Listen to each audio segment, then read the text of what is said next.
Mr. President, before the agenda of the day, may I be recognized on a point of personal and collective privilege? The majority floor leader is recognized. Thank you, Mr. President.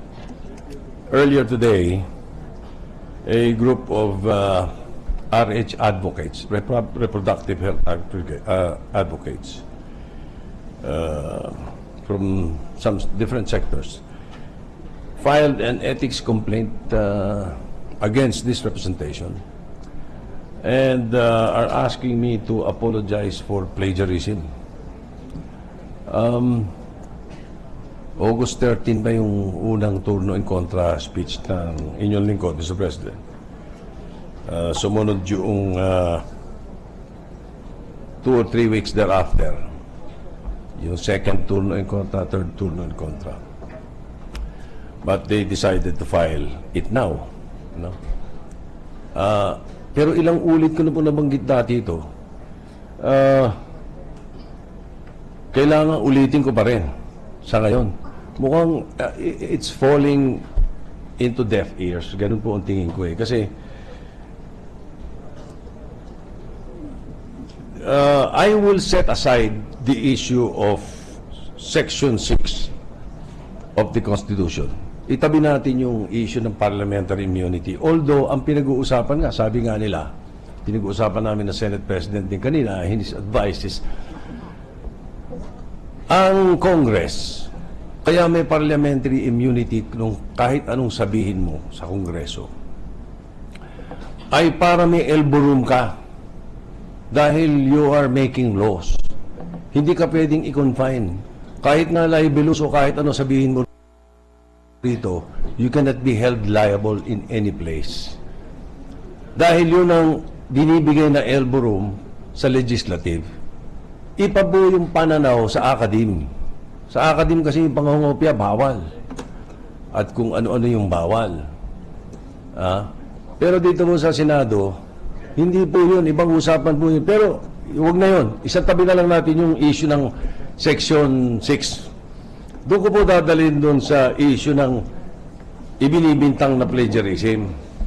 Kasi ang tingin ko po dito, Mr. President, what seems to be a simple case of probable misinformation has turned out to be misinterpretation and now has become a case of persecution. Hindi ko po maintindihan yung nangyayari sapagkat parang obfuscation nga ang dating sa akin. Imbis na sagutin yung 16 na puntos na ni-raise ko ng 3 turno in kontra ko, ang ibinalik sa akin ay plagiarism. Ngayon,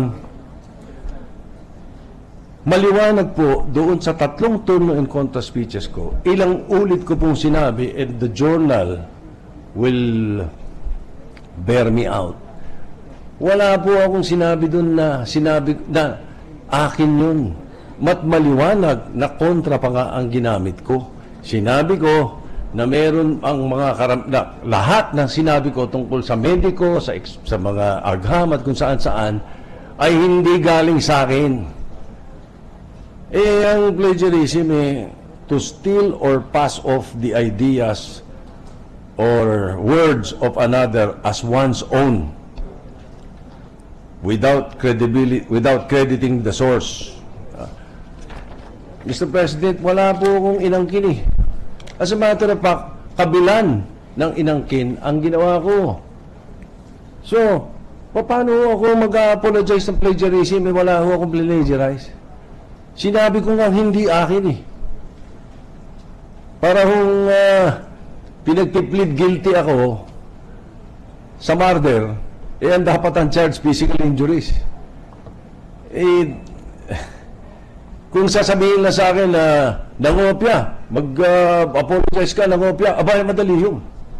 Talagang kinopya Pero hindi plagiarize, Mr. President. Iba yun. Maliwanag yun. Wala po akong ninakaw. I'm sure na kopya ng draft ko ang unang kumalat sa kanila, yung draft na speech. Kasi hindi kumpleto yun. Wala dun yung mga ibang attribution o wala din dun yung counter attribution or contra attribution na sinasabi ko. Pero sa journal na Senado, nandun po lahat yan. Kompleto, the records of the Senate will speak for me. Ngayon, yun po yung issue na sinasabi lang. Ngayon, may bago pa. In the case of the so-called Kennedy speech, well, it appears, Mr. President, that the Kennedy family has been misinformed to get them to say something about me. Sapagkat ang binadala yata na report dun ay yun lang part na tinranslate, tinagalog, yung lift from the inspirational line of Robert Kennedy.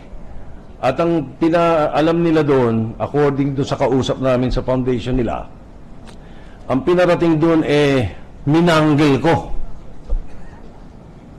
Ay hindi po totoo yun. Let me explain the truth. A Christian leader,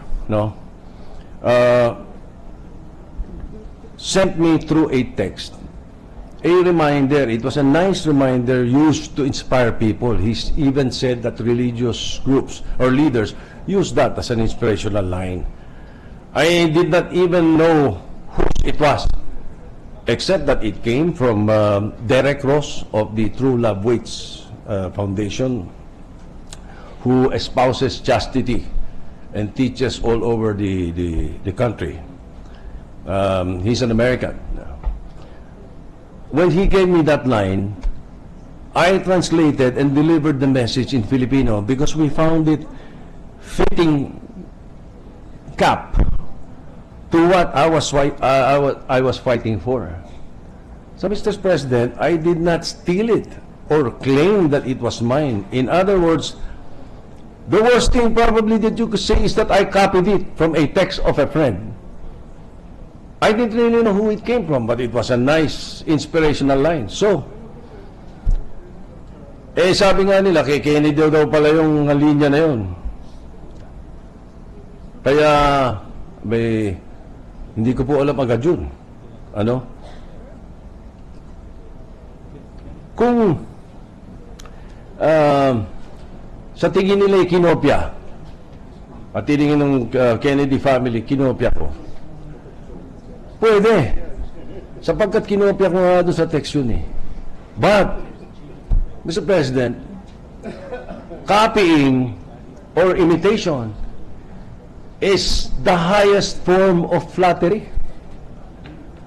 But if it upsets the Kennedy family, well, then I'm sorry. But that is not the intention that we had when we used it, Ito po isa sa mga natabunan ng mga oras na yon at uulitin ko po sa ating mga kababayan. Papaalala ko lang po yung sinabi ko ng huling speech na pilit nilang tinatabunan ng issue ng plagiarism. Nagugulat ako kasi ito pa namang mga tao, mga aral. Pero parang hindi ko maintindihan kung saan galing, except that I know that yung karamihan pala at hindi pala, lahat pala ay RH advocates. As a matter of fact, nagtataka rin ako, tinanong ko sa Senate President kung bakit yung media advisor nitong mga RH advocates na to ay nanggaling sa opisina ng isang congressman, sa opisina ng Akbayan, na party list congressman.